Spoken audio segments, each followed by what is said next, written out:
네, 오늘 또 이 자리에 오신 모든 분들을 축복하고 환영합니다. 우리 박수로 서로를 격려하고 또 축복하고 환영하겠습니다. 잘 오셨습니다. 잘 오셨습니다. 네, 하나님이 이 자리에 오신 모든 분들을 기억하시고 또 하나님의 사랑의 마음을 부어주실 줄 믿습니다. 우리 시간 함께 말씀을 듣기 전에 함께 선포하고 또 고백하며 함께 말씀을 듣도록 하겠습니다. 가슴에 손을 얹고 한번 이렇게 한번 고백하도록 할까요? 하나님 우리와 함께 하십니다.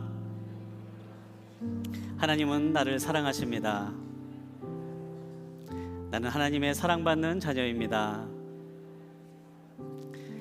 이 시간 잠깐 함께 기도하겠습니다. 하나님, 이 마음 가운데 주님의 그 사랑의 마음이 심겨지기를 원합니다. 우리에게 가장 좋은 것을 주길 원하시고 우리를 향해 놀라운 계획을 가지고 계시는 그 주님의 마음이 이 시간에 담겨지게 해주시고 그 마음을 담아 세상 가운데 승리하고 변화된 삶을 살아가는 우리 모두가 될 수 있도록 주님 함께하여 주십시오. 감사합니다. 예수님의 이름으로 기도합니다. 아멘. 네, 우리가 지난 시간에 이어서 이번 주에도 기적을 주제로 함께 말씀을 나눕니다. 지난 시간에는 예수님의 요한복음에 나오는 첫 번째 기적인 물을 포도주로 바꾸신 그러한 사건을 함께 살펴보고 왔습니다. 물을 포도주로 바꾸신 이 사건은 예수님께서 앞으로 하실 사역이 어떠한 사역인지를 우리에게 알려주는 귀중한 기적이었습니다. 맹물과도 같은 우리의 인생을 예수님을 만나고 예수님이 함께 하심으로 기쁨이 넘치는 포도주와 같은 존재로 변화시킬 것이다 라고 하는 그러한 의미가 담겨 있는 기적이었는데요, 오늘 우리는 두 번째 기적으로 왕의 신하의 아들을 고치신 이 사건을 함께 살펴보려고 합니다. 의심에서 확신으로 라는 제목으로 함께 말씀을 나누려고 하는데요, 오늘 말씀을 함께 나누기 전에 제가 한번 이 말씀을 묵상하면서 우리 성도님들을 한번, 우리 이 자리에 모인 우리 예배 오신 분들을 한번 생각해 봤습니다. 종종 우리 예배에 나오신 분들을 끝나고 제가 이제 만나서 이야기를 나누기도 하고요, 또 교회에서 다른 많은 성도님들을 만나서 이야기를 나누는 시간들이 있는데요, 그럴 때마다 참 느끼게 되는 두 가지 생각이 있는데요, 첫 번째 한 가지는 하나님께서 이 자리에 계신 분들 또 그리고 우리 성도님들을 참 귀하게 여기시고 사랑하시는구나 라는 그런 생각을 하게 됩니다. 제게 찾아와서 이게 이야기하시는 분들의 많은 분들이 하나님께서 얼마나 놀라운 일들을 행하셨는지, 또 하나님께서 어떻게 기적과도 같이 나의 삶을 이끄시고 변화시키셨는지 그런 받은 은혜들을 이야기하시고 나누시는 경우들이 종종 있습니다. 그래서 그런 이야기를 들을 때마다 하나님이 정말 우리를 사랑하시는구나, 그런 생각을 들곤 합니다. 그것과 동시에 또 하나 드는 생각은 우리들이 정말 믿음이 필요하구나라는 그런 생각을 하기도 합니다. 성경을 보고 우리가 매 시간 동안 이게 말씀을 통해서 계속해서 나누지만요, 하나님이 우리를 사랑하시고 우리를 변함없이 함께 하시고 지키신다라는 이 메시지를 하나님은 성경에 나와 있는 수많은 구절들로 우리에게 말씀해 주십니다.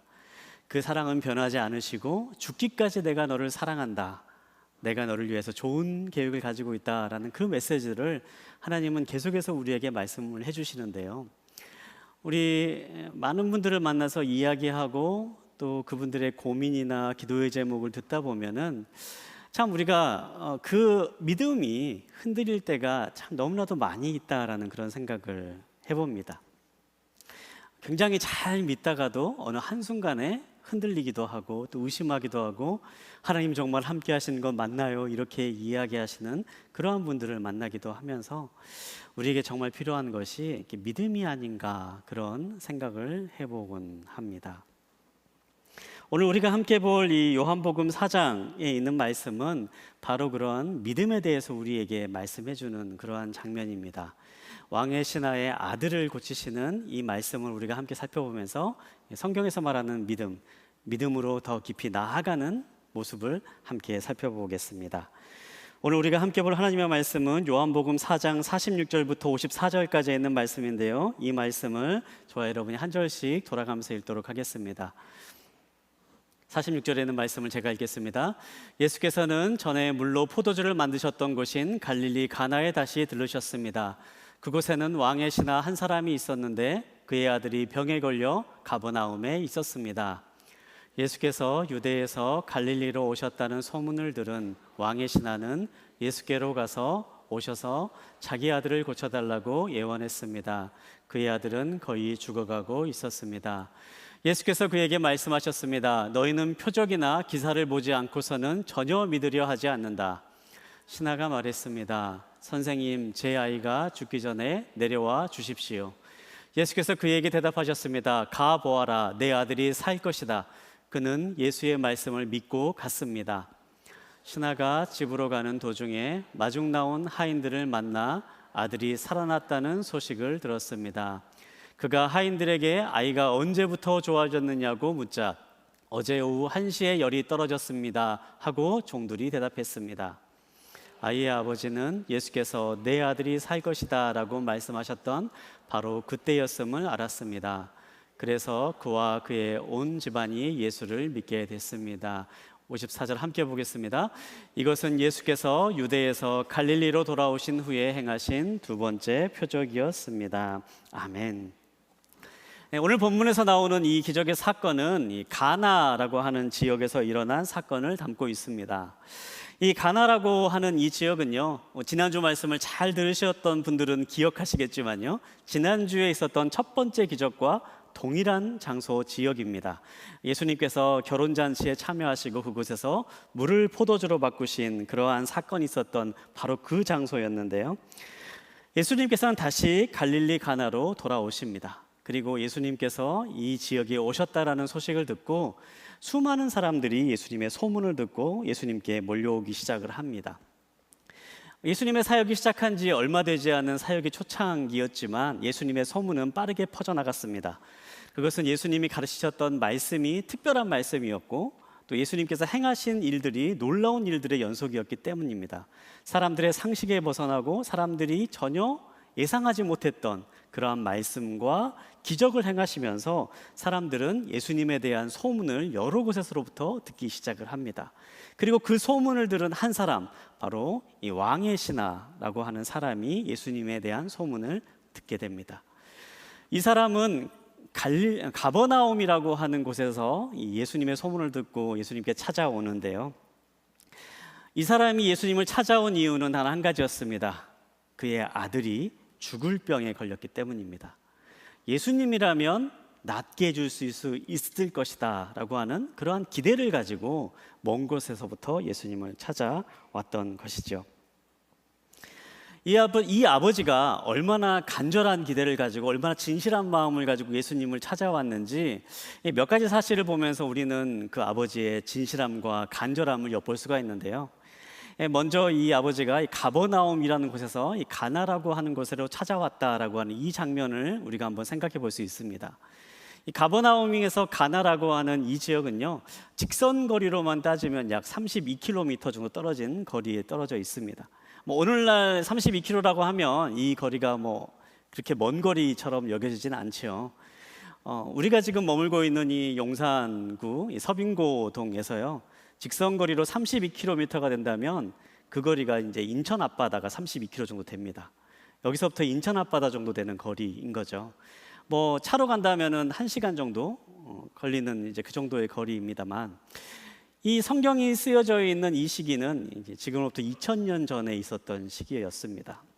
그래서 이 시기에 32km라고 되는 이러한 거리를 이제 걸어서 간다라는 것은요, 사실 그것 자체만으로도 결심하기 쉬운 일은 분명히 아닙니다.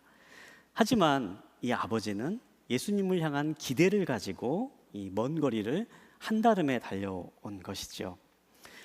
또 예수님을 만나서 이 아버지가 했던 그러한 행동들, 태도들을 보면 이 아버지가 얼마나 간절하게 예수님을 찾았는지를 우리가 또한 엿볼 수가 있습니다.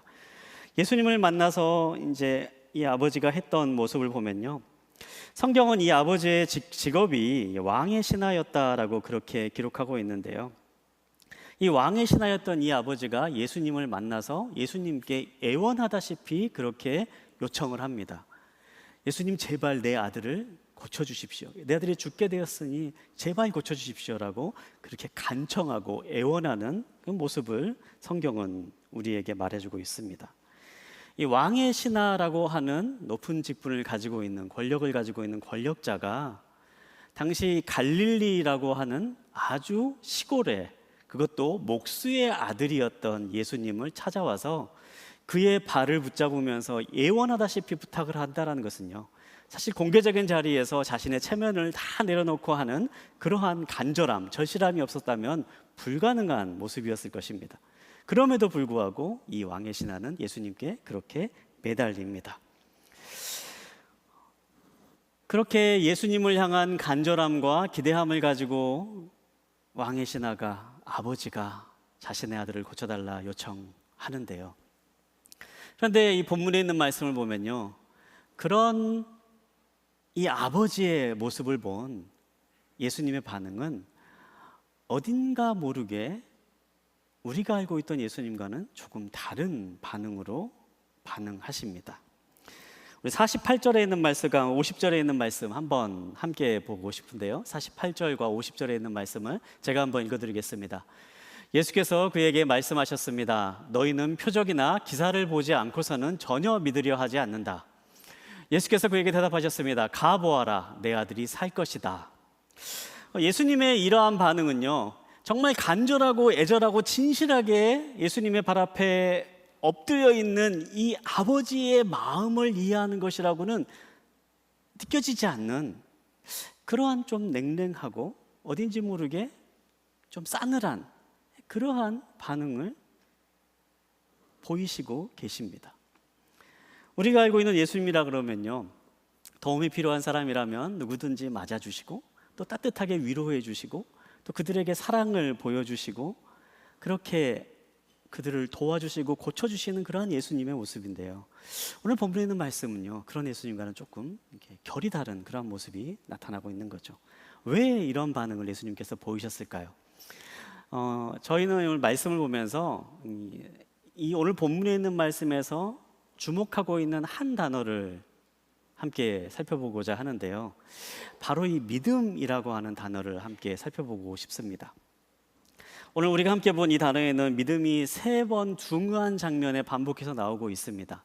이 3번 중요한 장면에 나오고 있는 믿음이라고 하는 단어가 나오고 있는데요, 그런데 말씀을 좀 깊이 묵상해 보면 이 3번 반복되는 이 믿음이라는 단어가 각기 다른 의미를 품고 있다는 것을 알게 됩니다. 우리가 그 하나하나의 의미들을 한번 살펴보면서 예수님께서 지금 말씀하고 싶어 하는 것은 무엇인가, 예수님께서 이 기적을 통해서 우리에게 깨닫기를 원하시는 것은 무엇인가, 한번 그 믿음의 의미를 살펴보도록 하겠습니다. 첫 번째로 먼저 나오고 있는 이 믿음이라고 하는 믿음은요, 보이는 것만을 쫓는 믿음이었습니다. 첫 번째 이 믿음이라고 하는 단어가 나오는 장면은 이 왕의 신하 아버지가 예수님을 찾아왔을 때 표현된 믿음을 가리키고 있습니다. 이 왕의 신하였던 아버지는 예수님에 대한 소문을 들었습니다. 예수님께서 병든 사람을 고치시고 또 기적을 행하시는 분이라는 말을 듣고 그분이라면 내 아들의 죽을 병도 고칠 수 있는 분이라는 믿음을 가지고, 기대를 가지고 예수님을 찾아옵니다. 그리고 그러한 믿음과 기대가 있었기 때문에 자신의 체면도 내려놓고 또 어려움도 내려놓고 예수님 앞에 간절하게 요청하고 부탁할 수가 있었습니다. 분명 그는 믿음을 가지고 있는 사람이었습니다. 그리고 이렇게 예수님을 찾아와서 나의 소원과 나의 간청을 부탁하고 요청하는 것은요, 사실 성경에 나와 있는 다른 부분에서도 많이 나오고 있는 그러한 모습입니다. 이렇게 주님, 나의 문제를 고쳐주십시오 라고 눈에 보이는 것을 쫓아서 나오는 그 믿음 자체가 잘못된 것은 아닙니다. 그런데 중요한 사실은요, 우리가 만약에 눈에 보이는 것만 쫓아 살아가는 믿음을 가지고 있다면, 그냥 예수님을 내 눈앞에 있는 문제를 해결해 주시고 내 눈앞에 있는 놀라운 일을 행하시는 분으로만 믿고 주님을 쫓아간다면 그것은 결코 온전한 믿음은 아니다라는 사실입니다. 49절에서 예수님께서 하시는 말씀이 바로 그 부분이었습니다. 49절에 있는 말씀을 다시 한번 읽어보도록 하겠는데요, 49절에 있는 말씀을 함께 읽어보도록 하겠습니다. 예수께서 그에게 말씀하셨습니다. 너희는 표적이나 기사를 보지 않고서는 전혀 믿으려 하지 않는다. 48절에 있는 말씀입니다. 왕의 신하가 예수님께 오기 이전에 이미 예수님께는 수많은 사람들이 함께 예수님의 곁을 지키고 있었습니다. 그 사람들은 모두가 다 이 신하와 똑같이 예수님께 요청했던 사람들이었습니다. 바로 이 장소가 얼마 전에 예수님께서 물을 포도주로 만드신 그러한 놀라운 일을 행하신 곳이었기 때문에 이곳에 모여든 사람들은 예수님께 다시 한번 그 기적을 한번 일으켜 봐달라, 그렇게 요청을 하고 있었던 것 같습니다. 예수님, 수많은 소문을 들었는데 물을 포도주로 바꾸는 그 사건도 한번 보여주시고, 다른 곳에서는 병든 사람도 낫게 해주시고, 다른 곳에서는 더 놀라운 기적들도 많이 행하셨는데, 예수님 지금 이곳에서도 한번 그런 기적을 한번 일으켜 주시면 좋겠습니다. 예수님 한번 예수님의 말씀이 진짜인지 아닌지 한번 이 자리에서 한번 그대로 똑같이 증거를 드러내 보십시오. 그런 요청을 계속해서 하고 있는 것입니다.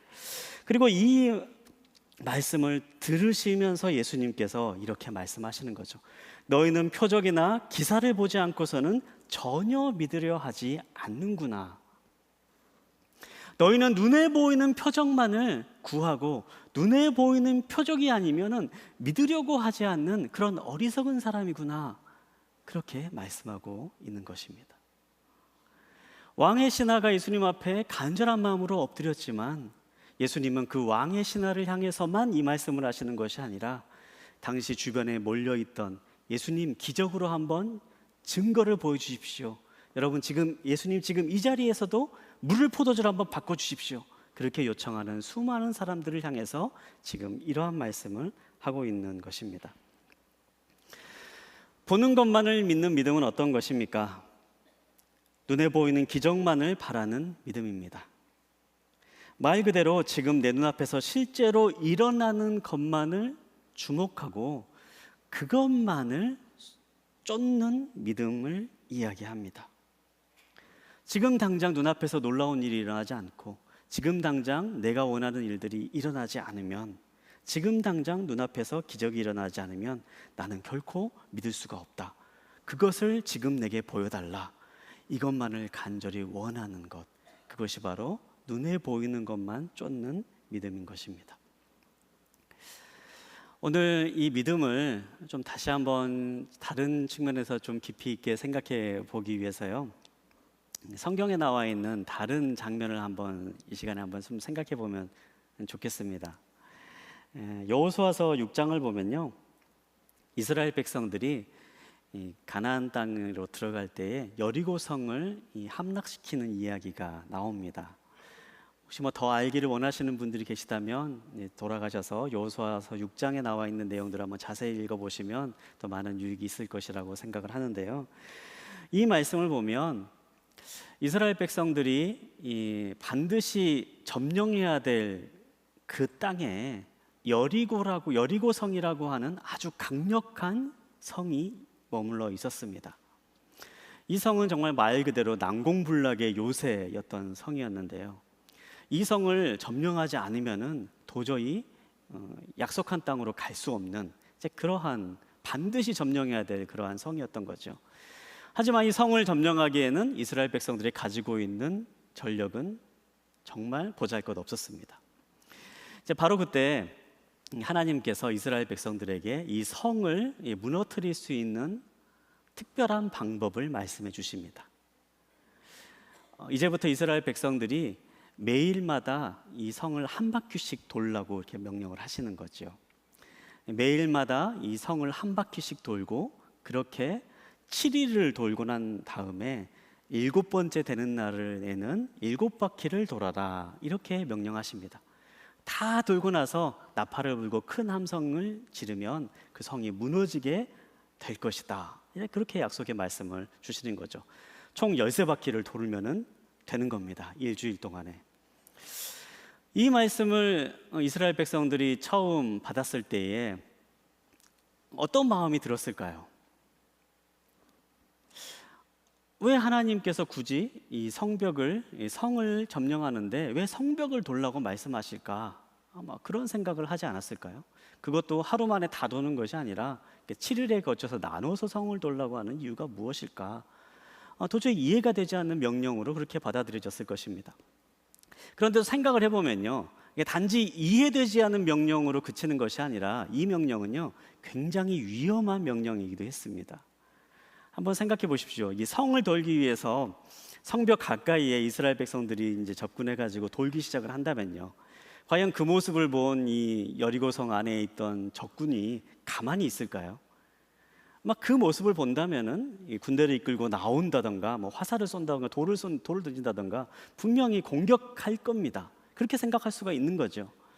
어찌 보면 굉장히 무모해 보이고 위험해 보이는 그러한 명령을 하나님께서 지금 내리고 계십니다. 이런 명령을 이스라엘 백성들이 처음 받았을 때 하나님 도저히 이해가 되지 않습니다. 하나님 어떻게 이런 명령을 할 수 있을까요? 이제 그렇게 생각하면서 만약에 이렇게 하나님께 이렇게 이야기했다고 한번 상상해 봅시다. 하나님, 좀 다른 방법 없을까요? 좀 더 이렇게 합리적이고 좀 더 안전해 보이는 그런 방법 주시면 우리가 한번 해보겠습니다.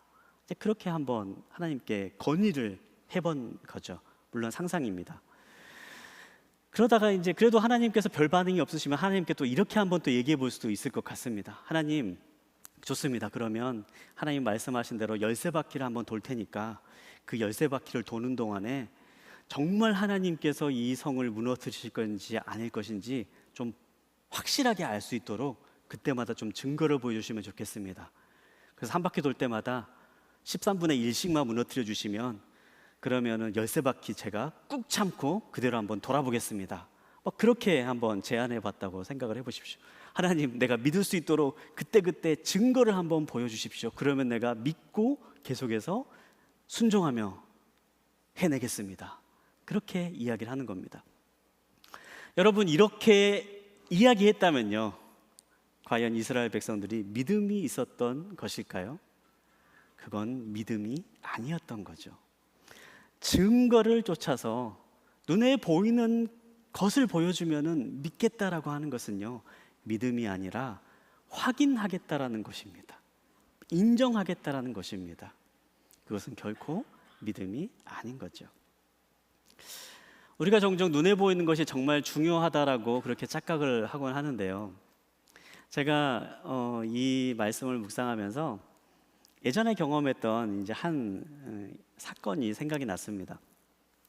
제가 예전에 중고등부, 고등부 교육자를 담당했을 때요, 저희 부서에서 여름이 되면 이제 아웃리치 이제 봉사 활동을 이제 가곤 했는데요. 저희 부서에서 전라남도 나주에 있는 교회, 세 개 교회에 저희 고등부 친구들과 함께 이제 봉사 활동을 이제 떠났습니다. 3박 4일 동안 함께 전라남도 나주까지 가서 이제 봉사 활동을 했었는데요. 이제 그때 이제 봉사 활동을 아웃리치를 가는 이제 그 기간이 되어서 준비를 하고 내려가는데, 그때 제 마음 가운데 좀 개인적으로 굉장히 이제 힘든 그러한 그 문제가 하나 있었습니다.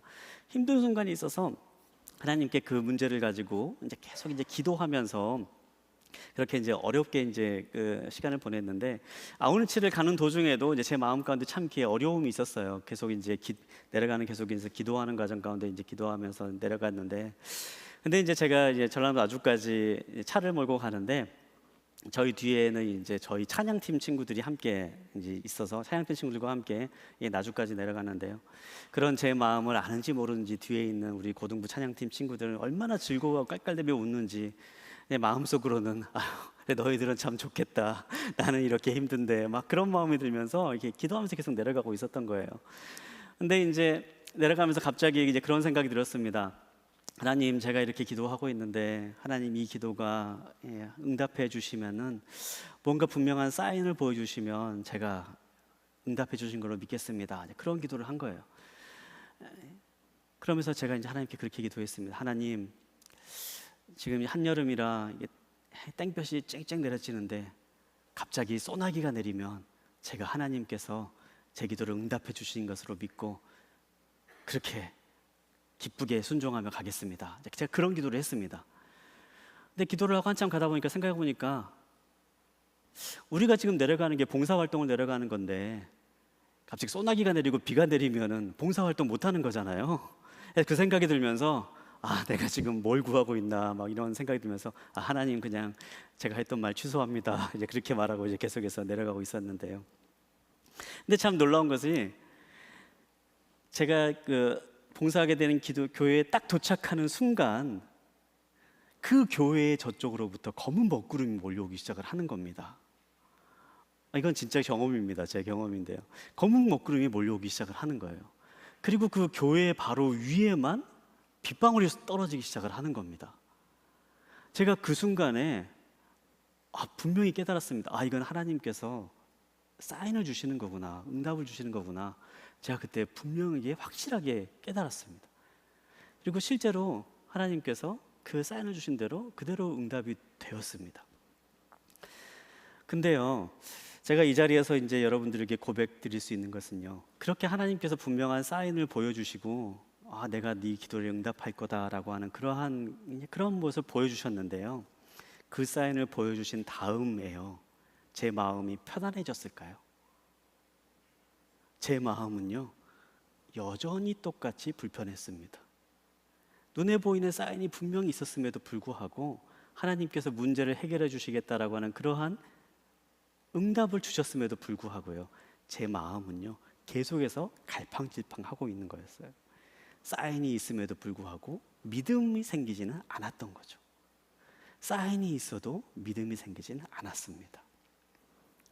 우리가 생각하기에 눈에 보이는 뭔가가 일어나면 정말 내가 달라질 수 있을 것 같고 확실한 믿음이 생겨질 것 같다라고 그렇게 생각을 하는데요, 사실 눈에 보이는 것을 쫓는 것은 굉장히 작은 부분에 불과합니다.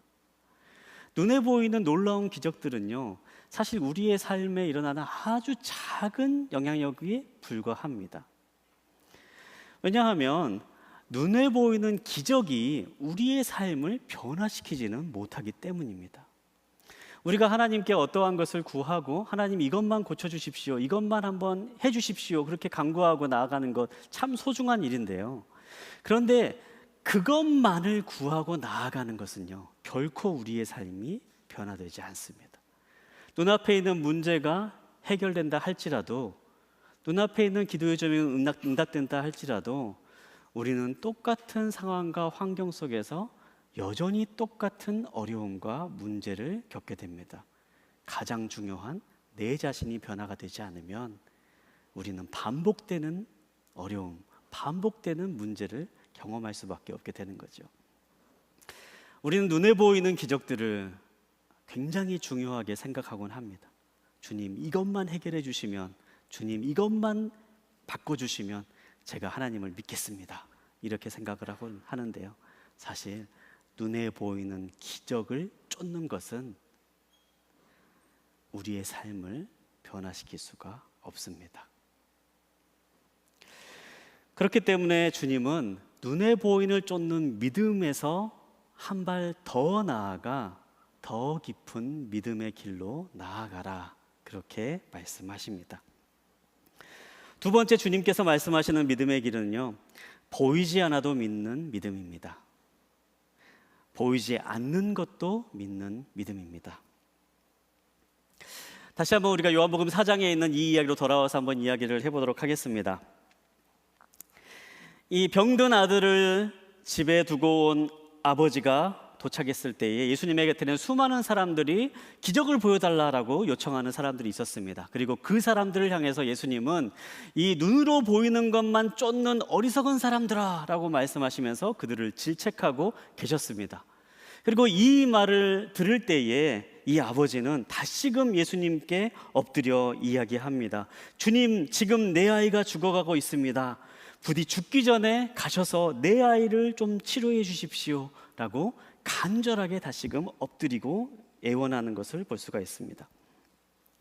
아마 우리가 이 장면을 한번 생각을 해본다면요, 자녀를 양육해 보신 부모님들이라면 한번 이 상황을 한번 상상해서 바꿔서 한번 생각해 보신다면 이 아버지가 지금 얼마나 다급한 상황일지 생각해 볼 수 있을 것입니다. 지금 집에는 아들이 죽어가고 있습니다. 그리고 이 아들이 죽어가는 아들을 구하기 위해서 유일한 해결책으로 예수님을 찾아서 나왔는데 예수님은 자꾸 그 자리에서 설교하려고 하시는 거죠. 너희들이 지금 잘못 믿고 있다. 제대로 된 믿음을 가져라.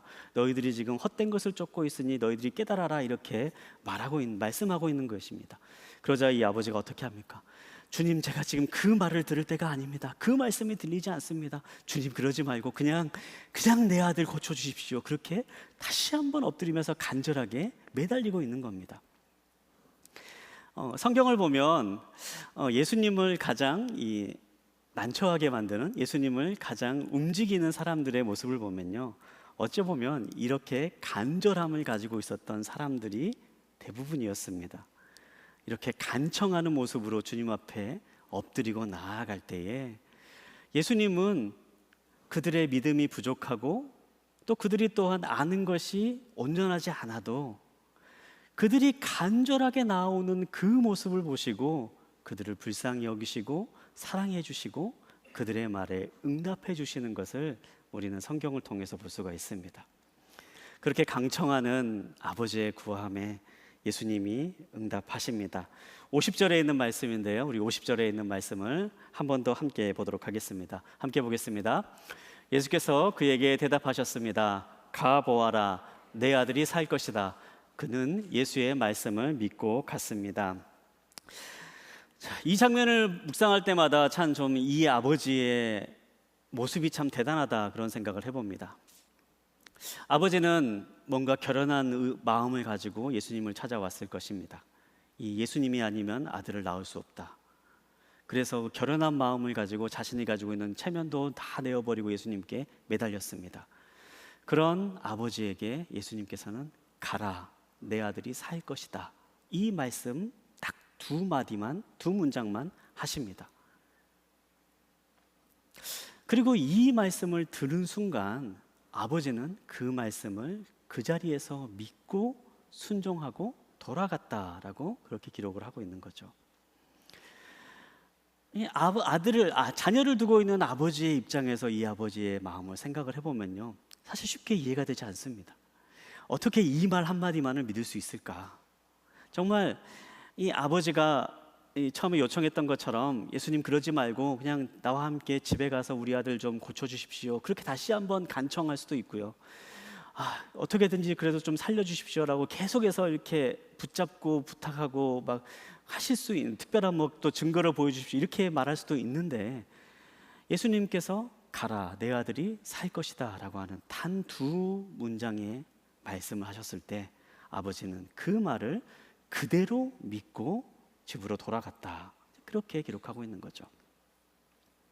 어떻게 그렇게 할 수 있었을까? 말씀을 자세히 깊이 묵상을 하다가 이 말씀 가운데 중요한 한 부분을 묵상하게 되었습니다. 바로 이 아버지가 왕의 신하였다라는 사실입니다. 왕의 신하는 어떤 사람입니까? 왕의 신하는 왕의 곁에 있는 사람입니다. 그리고 왕이 어떠한 일을 하는지, 어떠한 말을 하고 어떠한 행동을 하는지 누구보다도 가까이에서 볼 수 있는 사람이 바로 왕의 신하입니다. 왕의 신하로서 이 사람이 보았던 것은 무엇일까요? 왕이 한 말은 그대로 이루어진다라는 것을 보았던 사람입니다. 왕이 한 말은 그 왕이 다스리는 곳에서는 그대로 이루어지는 것입니다. 왕이 어떤 말을 하건, 왕이 이해할 수 있는 말을 하건, 왕이 합리적인 말을 하건 그것이 중요하지 않습니다. 왕이 길게 자세하게 이유를 설명해 주건 아니면 짧게 말해 주건 그게 중요하지 않습니다. 단지 왕이 말하면 왕이 말하는 그 자체로 힘이 있어서 그대로 왕이 다스리는 곳에서는 이루어지는 것이 왕의 신하가 보았던 왕의 말의 힘이었습니다. 그 왕의 신하가 예수님을 만나서 똑같이 보는 것입니다. 이분이 하나님의 아들이라면 온 세상을 다스리는 하나님의 아들이 하는 말이 하나님께서 통치하시는 이 세상 가운데에 반드시 이루어질 것이다라고 하는 믿음이 있었던 것이죠. 왕의 말에 능력이 있어서 힘이 있어서 그가 다스리는 나라에 그대로 이루어지는 것처럼 하나님께서 이 세상을 다스리고 있기 때문에 그 하나님께서 하시는 말씀, 하나님의 아들인 예수 그리스도께서 하시는 말씀도 동일하게 이루어지는 능력이 있을 것이다라는 것을 분명하게 믿을 수 있었던 것입니다. 그렇기 때문에 지금 당장 눈에 보이지 않아도 가라, 내 아들이 살 것이다 라고 하는 그 말씀을 믿고 집으로 돌아갈 수 있었던 겁니다. 사랑하는 여러분, 우리가 눈에 보이는 것만을 쫓는 믿음에 머물러 있지 않고 그 다음 단계의 믿음으로 나아가기 위해서 기억해야 될 믿음은 무엇입니까? 그것은요, 눈에 보이지 않아도 믿는 믿음을 갖는 것입니다. 예수님께서 말씀하셨기 때문에, 하나님께서 말씀하셨기 때문에 그 말이 내게 이해가 되지 않고 그 말이 도저히 받아들이기 어렵고 그 말이 정말 이루어질까? 그런 생각이 든다 할지라도 예수님이 말씀하셨기 때문에, 하나님이 말씀하셨기 때문에 그 말씀은 반드시 이루어진다라고 하는 믿음을 가지고 보이지 않지만 믿고 나아가는 것이 주님께서 말씀하시는 믿음의 발걸음, 더 깊은 믿음으로 나아가는 사람의 모습이다라는 사실이죠. 이러한 믿음은 자연스럽게 세 번째 믿음으로 이어집니다. 세 번째 우리가 기억할 믿음은요, 그 믿음의 결과를 보게 되고 흔들리지 않는 믿음을 갖게 됩니다. 이어지는 말씀을 보면 이 믿음을 가졌던 사람이 얻게 된 그 믿음의 결과가 나오고 있습니다. 이 사람이 집으로 돌아갑니다. 먼 길을 걸어왔기 때문에 집으로 돌아가다가 그날 하룻밤 숙소에서 머물 수밖에 없게 됩니다. 숙소에서 머무는 동안에 이 사람의 마음이 평안했겠습니까? 저는 아마 평안하진 않았을 거라고 생각을 합니다. 이 사람이 예수님의 말씀을 믿고 돌아가는 길이지만요, 그 마음 가운데는 여전히 불편함이 있었을 것이고 또 걱정되는 마음이 있었을 것이고 집에 과연 예수님의 말씀이 그대로 이루어졌을까라고 하는 그런 약간의 의심도 들었을 것입니다. 그렇게 복잡한 밤을 보내고 난 다음에 동이 트자마자 다시 이 사람은 집을 향해서 길을 나서기 시작을 합니다. 그렇게 한참 걸어갔을 때에 집으로부터 이 사람을 마중 나오는 하인을 길가에서 만나게 됩니다. 그리고 하인으로부터 놀라운 소식을 듣게 됩니다. 주인님의 아들이 나았습니다. 주인님이 아들이 살아났습니다. 놀라운 소식을 들은 아버지는 아들의 상태를 궁금해합니다. 그리고 아들에 대해서 물어보기 시작을 합니다. 52절과 53절에 있는 말씀을 우리 한번 함께 보도록 하겠습니다. 함께 보겠습니다. 시작. 그가 하인들에게 아이가 언제부터 좋아졌느냐고 묻자 어제 오후 1시에 열이 떨어졌습니다 하고 종들이 대답했습니다. 아이의 아버지는 예수께서 내 아들이 살 것이다 라고 말씀하셨던 바로 그때였음을 알았습니다. 그래서 그와 그의 온 집안이 예수를 믿게 됐습니다. 아멘. 보이지 않지만 믿음으로 나아간 사람은요, 결국 그 믿음대로 이루어지는 것을 경험하게 됩니다.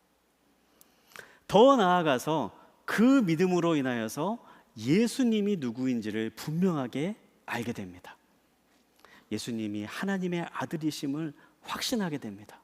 그리고 그 사람과 그의 집에 있는 모든 사람들이 예수님을 믿게 되었더라, 그렇게 고백하고 있습니다. 눈에 보이지 않지만 예수님의 말씀을 신뢰하고 믿음의 걸음을 나아갔던 이 아버지는 그 믿음의 결과로 말씀이 이루어지는 것을 경험합니다. 그리고 그 일로 예수님이 누구인지를 분명하게 다시금 믿게 됩니다. 사랑하는 여러분, 예수님은 지금도 동일하게 우리와 함께 계십니다. 그분은 오늘날에도 우리와 함께 하시고 그분의 말씀은 여전히 우리의 삶 가운데 놀라운 능력으로 함께 하십니다. 우리가 그분의 말씀을 듣고 믿고 나아갈 때에 눈에 보이지 않는 것이라 할지라도 그 말씀은 반드시 이루어진 줄을 믿으시기 바랍니다.